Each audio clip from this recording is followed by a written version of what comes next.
Hello, sir. My name is Kamal Joshi. I have done BTech in Computer Science and Engineering from Graphic at Hill University. Thank you for giving me the opportunity to walk through two of my project I have worked on. The first project is Full Stack Expense Tracker, where I worked mainly on backend, database integration, authentication, express management, and premium functionality. My second project is multilingual real-time translator with video calling, where I worked with technology like Node.js, Express, Socket.io, WebRTC, and real-time translation. So my first project is full stack expense tracker. The basic problem I wanted to solve was that user need a simple way to manage and understand their daily expenses. So I built an application where users can create an account, log in, add expenses, view their expenses, update or delete them, and analyze their spending. I also added premium functionality, including a leaderboard and ability to download the expenses of the user. The main technology I used for backend were Node.js, Express.js, MySQL for database, and SQLize. I also use REST API for communication between front-end and backend.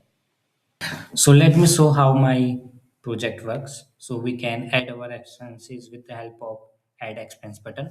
So we can enter an amount in the amount category. Let's suppose I enter 80. We can also select a category. Suppose I select a category for transport. We can select a date. Suppose I select today date, 22 August. And we can also write a note. Suppose I am write Delhi to going for Delhi. And once we click on add expenses, so our expenses got added, and it will also shown in our uh, pie chart. Like previously, I added 100 rupees for food and 50 rupees for others. So it will it and transport I choose 80 rupees. So all these expenses are shown in a chart, so user can analyze how often he use their expenses. We can also show the summary of the expenses. In the expense summary, we can see that here total spend is 230 rupees. The highest expenses is 100 rupees, that is used for food. And we can also filter our expenses. Suppose we want to filter food category, so and we want to filter a date from, suppose I select 22 August and 2 date, and we also select 22 August. So we can apply the filter. So when we apply a filter, we can see that only food categories is shown here. So once we remove that, we can see that all our expenses. We can also edit or delete any particular expenses. When suppose we want to edit the first expenses, uh, that is of food, so we click on edit, so our expenses is shown at the top of the add expenses. So suppose we want to change from momos to noodles, so I write noodles, and once we click on add expenses, you can see that noodles is printed now there, where previously it is momos. So I also added a premium functionality. So once we click on buy premium membership, we can redirect it to Casify payments. So once we click on to see QR, we can get a QR code, and when I scan this QR code from my mobile phone using Google Pay, so I can go to a Casify simulation. I can attach the Casify simulator on this screen. You can see that we can enter OTP like 111000, and when we click on success and submit that, our payment is successfully completed. You can see that our payment is successfully uh, created. So now you can see that we become a premium user. So premium user have two features: show leaderboard and download expenses. So leaderboard tells the all the persons with their expenses. Like Arjun have 230 rupees he expend on their daily uses, and Kamal Joshi spent 0 rupees on daily uses. And we can also download the expenses in the form of comma separated value. And once we click on download expenses, our expenses will get downloaded and we can save that file. So let now understand the uh, code of this project. So, I follow MVC architecture while building this project. MVC architecture stands for Model, View, and Controller. Model are used to store the data. I have uses three models here. One is expenses, another is orders, and last model is user. Expenses model are used to store the expenses of the user. Like we can see, it is store amount, category, date, and node of the user. And orders are used to store the order ID and status of the order. And in users models, we can see that it is used to store name, email, password, whether the user is premium or not, and the total expense of the user. I have used controllers here to organize our code such that our project is easy to understand. And if we want to make any update in our project further, so we can easily do that. I have uses four count four four different numbers of controllers. So first one is auth controller, that is used for authentication purpose. It is used for signing and login. And we have expense controller, which is used to add any expenses, get any expenses, and delete any expenses, or also used to edit any expenses. We have now payment controllers, which is used to check that whether a user is premium or not. And it is also used for the successfully payments. And premium controller is used to download the expenses and show the leaderboard when the user becomes a premium user. Then we have a main server dot file, that is app.js. Uh, we are using middlewares here, and we are importing our env file with the help of .env. So we have four types of middleware here. You can see we have path middleware, express middleware, course middleware, and compression middleware. I stabilize the relationship between my database model. For example, one user have multiple expenses, so I created this relationship that user dot has many expense and expense belong to the user. Similarly, a user can have multiple orders, so I created a relationship between user and order. After that, I synchronize the sequelize model with the database, and then we define the API rules such as sign up rules for signing option, login for logging the details, expense for add expenses, and then expense.email for get the expenses of the user. And then we have premium routes to show the leaderboard and download the expenses of the user. We can also have route to create the order, and also have payment success routes for ensuring the successful payment of the user. And we are running and then we are running our server on port 3000. So this is all about our main server dot file. Then we have files such as expense.html.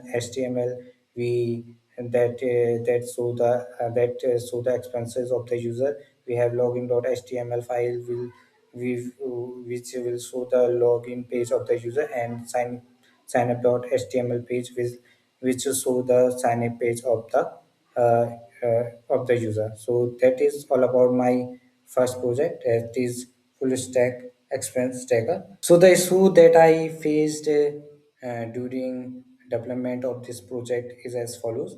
The problem was that whenever I made changes to my project, I have to manually make sure that latest GitHub changes were deployed to the render. During active development, doing this repeatedly task become inconvenient and time consuming. So I realized that what I actually needed was a CI/CD pipeline, that is continuous integration and continuous development pipeline, where changes pushed to the GitHub could automatically trigger the deployment process. So I decided to learn jerkins and use it to automate the process. It took me roughly 2 to 3 hours to understand and configure, so I do not have to do this repeatedly task. So my another issue is that initially I was developing the expense tracker using my SQL on my local system.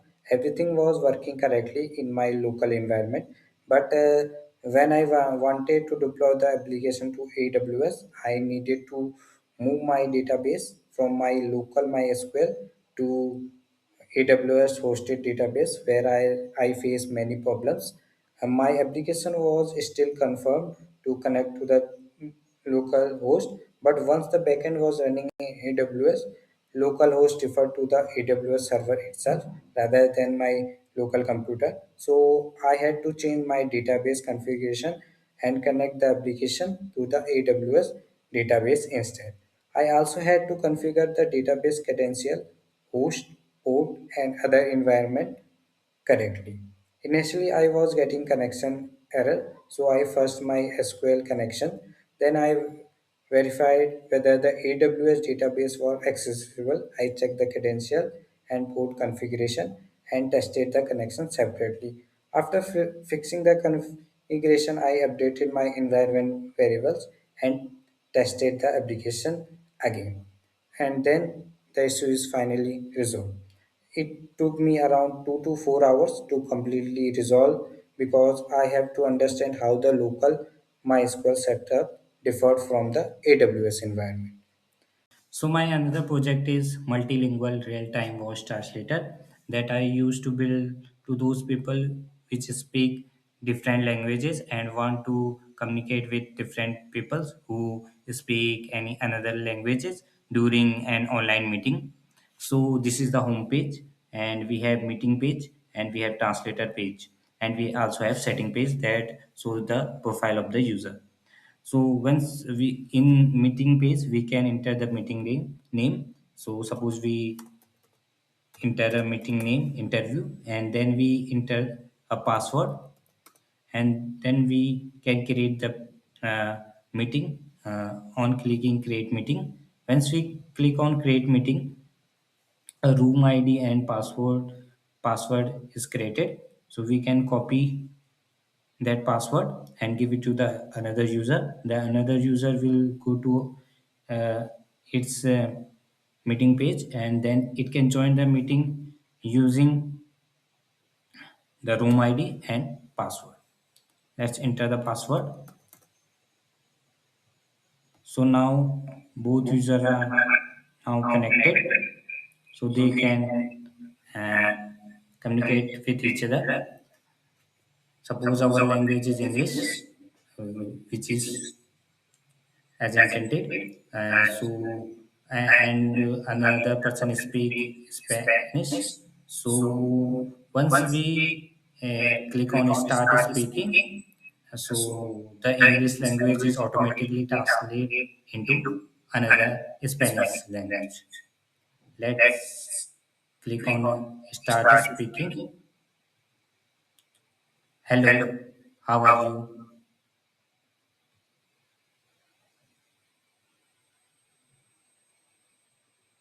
Hola, ¿cómo estás? So you can see that the translation is automatically converted into Spanish language. So this is my another project. Let's move on to the code of this project. So we have dbconnection.js file, which connects our project to a database. Uh, we have used a Neon database for this project. More models, we have models, user models, which is storing name, email, and password of the user. We have app index.js file, which is the main file of our project. It acts as a backend entry point of the application. Here I initialize the Express and HTTP server and configure socket.io for real-time communication and connect SQLize to the MySQL server and define API for sign-up, login, and translation. I also handle socket.io events for video calls, WebRTC signals, meeting rooms, translation, and user disconnection. Finally, the server listen to the port and provide and that provided by the environment. We have login HTML file for the login page. We have signing HTML file for the sign-in page. So the main issue I faced during the development of this project is that initially the local video was working, but sometimes the remote user video was not displaying correctly. So I debugged the WebRTC answer and ICE flow and check the remote media stream. Then I fixed the remote stream handling and peer connection logic. It's take me around 1 to 2 hours.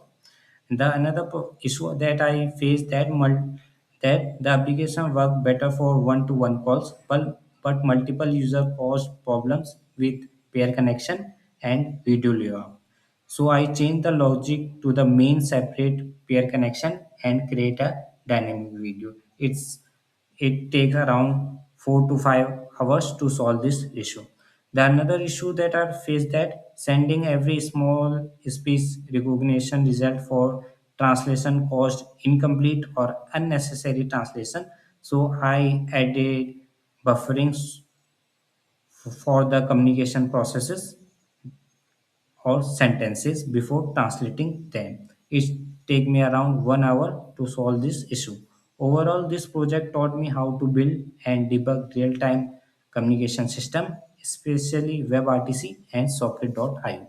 For the resources of both the project, use the official documentation of Node.js, Express, SQLize, Socket.io, WebRTC, AWS, Jenkins, and render. For specific error, I use GitHub issues, and sometimes I also use AI tools such as ChatGPT to resolve any issue that are taking long time to solve. Thank you.